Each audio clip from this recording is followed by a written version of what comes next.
Now I want to show you how to save your work, because you'll be doing a lot of practice and you need to save it. We have two types. The two types when we want to save your work. You can save it as a final picture that you can even put it on your phone.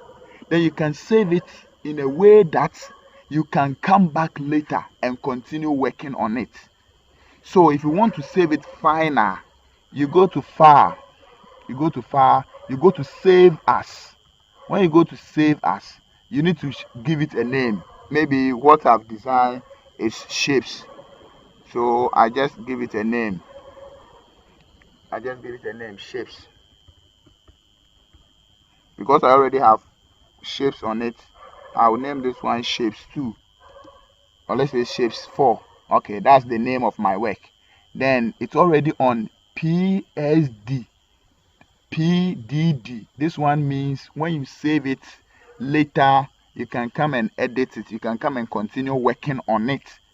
So you select where you want to save it to. Maybe on desktop, you click on desktop, then you go to save here, you click on OK. You have saved it in a way that you can come and continue the work. We call it PSD.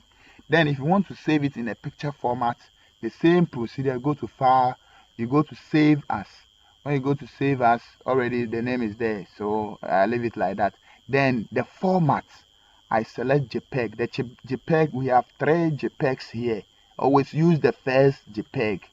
Then if I want to save it on desktop, I go to desktop, then I go to save. Here you see quality. Always make sure your quality is 12. Your quality should be 12, and the format options should be baseline, that is standard. Then you click on OK. I've saved this work. So when I go to my desktop, I will see it there. This is my desktop, and the work. This is the work I did. This is the picture format, and the other format too is also there, very nice and beautiful.